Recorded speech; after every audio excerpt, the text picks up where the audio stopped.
donc parlez-nous du Djebel Refa. Ben voilà, donc on venait de faire 5 jours d'opération et on s'apprêtait à être tout à fait tranquille, car à 3h du matin, on est mis en alerte parce qu'on a un renseignement qu'il y a une Katiba qui est dans le Djebel Rafa. Bon, donc on part et il se trouve alors que dans le dispositif, la 6e compagnie est complètement à droite du bataillon et on avait un endroit où il y avait, donc on met le bataillon en ligne, et puis il y avait, si vous voulez, dans le Talweg voisin, un Talweg assez éloigné de l'axe de marche, qui pouvait être une ligne de fuite. Et on dit, il faut envoyer une section pour mettre une embuscade là et pour bloquer les filles au col qui y a là. Et donc, on désigne l'officier d'active, évidemment, le truc, et hop, on m'envoie là. Et effectivement, donc l'axe était, si vous voulez, du sud vers le nord. Et moi, il y avait de la neige. C'était en février, il y avait de la neige. On était, Rafah était Djebel Rafa était à 2400 ou 2500 mètres d'altitude. Et je retrouve dit pas dans la neige. Bon, je rencontre, évidemment. Et là, on se dit, tiens, il risque d'accrocher, donc on met le pipère à disposition sur un canal particulier, et j'avance et j'arrive en vue de ce col. Évidemment, je mets un appui, une pièce et une équipe, et je m'avance, je fais les 75 mètres pour descendre et remonter pour arriver sur la lisière, et regarder la lisière, qui est une magnifique forêt de cèdres, magnifique. Et au moment où on est à 10 mètres de la lisière, mon caporal-chef de pièce, le Vigourou, voit du monde dans la lisière et ouvre le feu au-dessus avec le 24-29, le 24-29, à l'époque, c'était la rue, au-dessus de nos têtes, et nous, ça nous donne le temps d'aller, de se jeter sur la lisière, où il y avait des troncs qui étaient des arbres morts, etc. Quoi. Voilà. Et c'est là où je perds mon premier garçon, Nasri, qui, lui, a peur, fait demi-tour pour repartir sur la pièce et les trucs, et est abattu d'une balle dans le dos. Donc je me mets à découvert pour faire les 10 mètres où il était pour récupérer son PM. Voilà. Et à ce moment-là, effectivement, on voit que on est sous un feu tout à fait considérable. Évidemment, on a 10 mecs qui répondent, notre pièce répond. Moi, je rencontre, je dis, désolé, je suis, rien qu'à la densité du feu, j'ai au moins une section, ou peut-être plus, en face de moi. Et il y a un feu tout à fait nourri. Et je dis, il faut se replier. Et donc, je leur dis, préparez des fumigènes pour nous couvrir.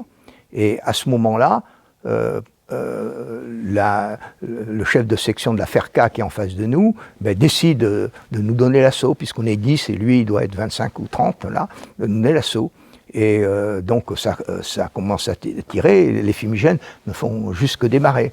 Et à ce moment-là, effectivement, il avance en criant Ataï, Ataï, qui veut dire tapette, tapette, pour dire en face à ces types, vous pouvez avancer, il n'y a que des tapettes en face de vous. Et moi, je le repère avec ça, je me dresse, et j'ai toujours été un très bon tireur. Avec ma carabine 5.5, je lui fous une balle dans la tête. Et là, pouf, je suis blessé. Donc je suis blessé. Donc tous mes camarades ont dit, c'est parce que tu as levé les bras que tu es blessé. Mais je suis blessé. L'entrée à hauteur de l'épaule, et ça sort au milieu de l'humérus, puisque je tenais ma carabine. Je suis blessé juste après avoir tiré, quoi. Voilà, donc pratiquement dans la seconde qui suit. Je le descends et je suis blessé. Et donc, il y a un moment de panique, évidemment, leur chef et truc, qui nous permet de nous replier. Moi, j'ai mon bras qui tourne comme un truc, et je perds pas mal de sang, et j'arrive à me replier sur ma pièce. Et voilà, donc mon sergent me soigne, met passement compressif, etc. Et puis me met le bras comme ça dans la forêt. Et donc, il y avait 2 corsaires de l'aéronaval qui étaient en alerte à Batna, qui étaient à 20 km de là. Et donc, effectivement, le pipère les fait démarrer, quoi, immédiatement. Et au moment, donc nous, on prend pendant ce moment-là, ça tire, mais quand même pas trop, donc on prend des blocs de pierre et on se fait, si vous voulez, un petit talus de 30-40 cm qui nous met à l'abri des feux. Et au moment où on est un peu près et où j'ai sur mon TRPP-7 les aviateurs qui me prennent contact avec moi, on voit sortir du bois une centaine de fels qui nous donnent l'assaut. Et évidemment, moi je connaissais très bien les procédures aériennes, je les fais venir par le sud, donc au-dessus de moi pour attaquer face au nord. Donc les avions devaient passer et puis ils remontaient, puisqu'ils avaient la montagne en face d'eux, encore pas trop, puis c'était le col, pratiquement à la verticale. Et effectivement, au moment où ça sort, je les vois arriver et ils étaient équipés de bidons napalm. Et ils larguent les bidons napalm, et les bidons napalm passent à 5 mètres au-dessus de ma section et tombent en plein sur la ligne des fels qui nous donne l'assaut, qui faisait les 75 mètres. Donc à peu près, ils étaient à 30 mètres de la sortie du bois, là. 50 mètres de nous, quoi, même pas. Et il y en a une vingtaine qui flambent, qui hurlent, etc. D'autres qui sont blessés, qui se replient. Et donc mes tirailleurs tuent tous ceux achèvent tous ceux qui sont en train de brûler. Hein. C'est un moment crépusculaire, et vous dites que ça vous a été ravivé en 2002 lorsque vous avez vu ce film de Mel Gibson. Le nom m'échappe du film, on mettra des... Oui, je suis soldat, je suis soldat, et où il dit flèche brisée, c'est-à-dire où tous les avions arrivent et autour de sa position base une napalm. Oui, moi j'ai mal dormi après avoir vu ce film.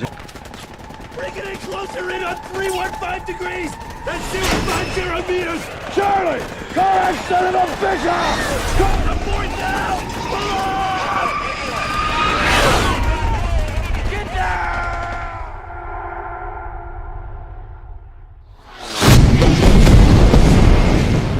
C'est vrai qu'on a une époque où, là, bon, l'Algérie, on va en parler un peu oui, de ça. Oui. C'est vrai qu'on a une époque où, par mois, on est un peu plus de 300 morts. 350 morts. On sort d'Indochine qui est encore plus difficile. 450 morts. Mais surtout, à Indochine, ce qu'il y avait de très différent, c'est que les blessés, beaucoup mouraient. Parce qu'effectivement, l'évacuation des blessés. Moi évidemment, je ne suis pas évacué tout de suite. Hein. Je suis blessé à 9h30 du matin, je suis évacué qu'à minuit. Mais c'est rien par rapport à nos grands anciens qui, des fois, étaient véhiculés sur des brancards. Bijard raconte ça très bien, pendant 10-15 jours, et dont une partie meurt au cours de l'évacuation, parce que c'était la jungle et on pouvait rien poser. Et pendant cet accrochage, c'est le moins qu'on puisse dire, accrochage, le Vigourou, donc, qui est votre... Ce caporal chef de pièce. Voilà. Il est scalpé. Enfin, il prend une balle là qui ouvre la calotte et on voyait très bien son cerveau. On voit très bien son cerveau qui est à découvert, quoi. Là, voilà. Et en fait, on lui mettra une plaque et il vient me voir 6 mois après au moment d'être libéré, quoi. Et il a vécu très très longtemps comme ça. Donc en fait, sur l'ensemble de la journée, j'ai 2 morts et 7 blessés.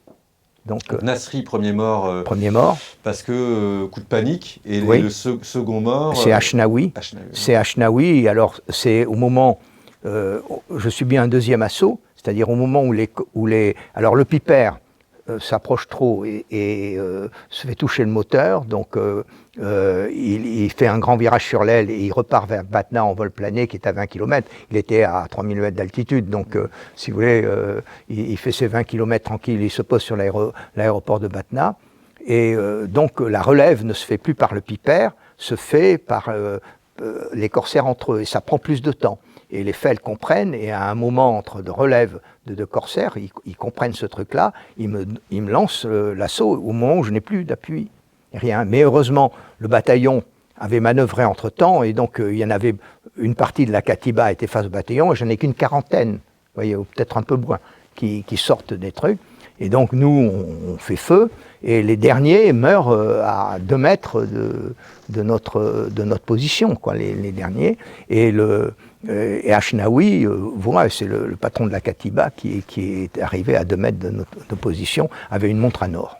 magnifique. Et Ashnaoui, qui était juste en face de lui, derrière son bloc, dit je vais y aller, mon lieutenant, je peux y aller. Je dis non, n'y va pas, ça tirait quand même. Et puis les mecs, on était à 75, ils tiraient bien. Hein. Et donc j'avais déjà 7 blessés dans moi, hein, donc 6 blessés, donc sur 25, vous voyez ce que je veux dire. Donc 2 morts et 7 blessés, c'est plus de 37% de perte. Hein. Bon, donc je lui dis non, on n'y va pas. Et il désobéit, il saute par-dessus son bloc de trucs, il décroche la main et il est tué d'une balle dans la tête. Voilà, donc c'est mes 2 morts, et les autres, tous les autres blessés s'en sortiront.